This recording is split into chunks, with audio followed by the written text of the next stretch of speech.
जो क्वेश्चन है वो है कि जो साल था 1875 और 1885 के बीच में, उसके बीच में ज़्यादा यंगर रेडिकल नेशनलिस्ट हुए और 1885 तक और एक ऑल इंडिया पॉलिटिकल ऑर्गेनाइजेशन की ज़रूरत फील होने लगी।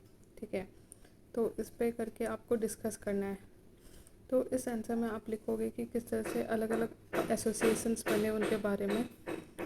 आप लिखोगे आईएनसी फॉर्म हुआ 1885 में, लेकिन उससे पहले भी बहुत सारे ऑर्गेनाइजेशन फंड बने। लेकिन हाँ, इनका कैरेक्टरिस्टिक था कि ये वेल्दी और एरिस्टोक्रेटिक लोग इससे जुड़े हुए थे। दूसरा था कि ये रीजनल और लोकल कैरेक्टरिस्टिक का था।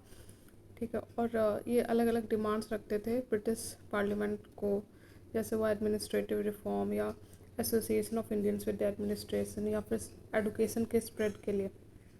ठीक है, तो जो प्रोमिनेंट पॉलिटिकल एसोसिएशन हुए इस टाइम के, वो हुए पहला हुआ इंडियन लीग। ये हुआ शिशिर कुमार घोष का 1875 में बना था। इसमें इसका एम था नेशनलिज्म का फीलिंग लाना लोगों में। दूसरा हुआ इंडियन एसोसिएशन ऑफ कलकत्ता। ये बना था सुरेंद्र नाथ बनर्जी और आनंद मोहन बोस ने बनाया था 1876 में। और ये जो founders of Indian association of Calcutta were discontented कि जिस तरह से प्रो लैंडलॉर्ड और कंजर्वेटिव पॉलिसीज़ था ब्रिटिश इंडियन एसोसिएशन का। इसका जो एम था ये बेसिकली था कि लोगों को यूनिफाई करना। ईस्ट इंडियन एसोसिएशन जो है वो भी ऑर्गेनाइज हुआ था, एंड वो उसने ऑर्गेनाइज किया था all India agitation known as civil service agitation. तो इंडियन एसोसिएशन ऑफ कलकत्ता का हो गया। तीसरा और चौथा है बॉम्बे प्रेसिडेंसी एसोसिएशन, और चौथा है महाराज महाजन सभा। बॉम्बे प्रेसिडेंसी एसोसिएशन को बनाया था फिरोज शाह मेहता, केटी तेलांग, बदरुद्दीन त्यागजी। ठीक है, ये था against the reactional policies of Lytton और एल्बर्ट बिल के अगेंस्ट इन लोगों ने ये बनाया था। और फिर चौथा है मद्रास महाजन सभा। इसको बनाया था वीर गावचारी, पी आनंद चंडलू और सुब्रमण्यम अय्यर ने।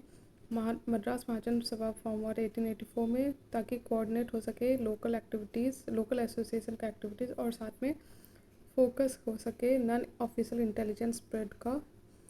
ठीक है, तो देखो जैसे ऑल इंडिया पॉलिटिकल ऑर्गेनाइजेशन का ज़रूरत फील होने लगा था बाय 1880s। तो लेट 1870s और 1880s में एक ग्राउंड फॉर्म हो गया था ऑल इंडिया ऑर्गेनाइजेशन का। तो इसी मद्देनजर फिर एओ हमें, जो कि इंग्लिश सिविल सर्वेंट थे, उन्होंने आईएनसी बनाया 1885 में।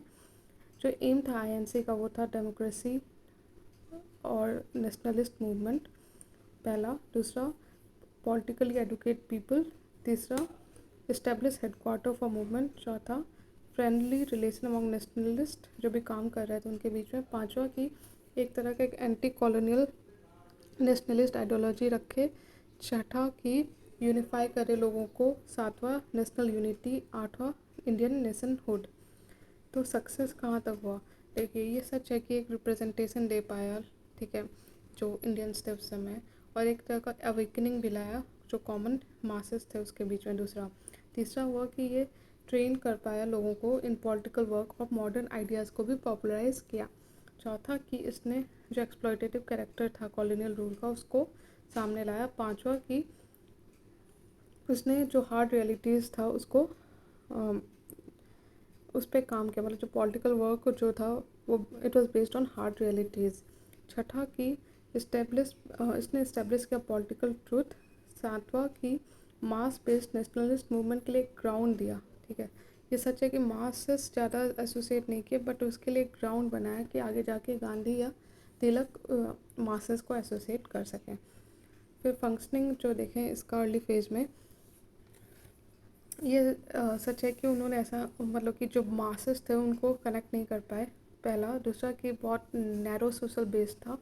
मोस्टली जो इंटेलिजेंसिया थी उस समय की, जो एडुकेटेड मिडिल क्लास था वो या अपर क्लास था, वो एसोसिएट हुआ इससे। और इसके पास एक पॉलिटिकल फेथ की कमी थी। और ये सच है कि ये फेल किया to widen the democratic base. ठीक है, तो इस तरह से हमने देखा कि हाँ, मतलब कंक्लूजन में आप लिखोगे कि हमने ये सही है कि एक्सेप्टिव हेल्प की तरह आईएनसी को बनाया, लेकिन साथ में ये भी सच है कि एक लाइटनिंग कंडक्टर की तरह यूज़ हुआ कांग्रेस का, और धीरे धीरे कांग्रेस की एक्टिविटीज़, पॉलिटिकल एक्टिविटीज़ ग्रो की इस तरह से कि हमें अल्टीमेटली इंडिपेंडेंस मिला। ठीक है, तो इस तरह से वाला क्वेश्चन हो गया।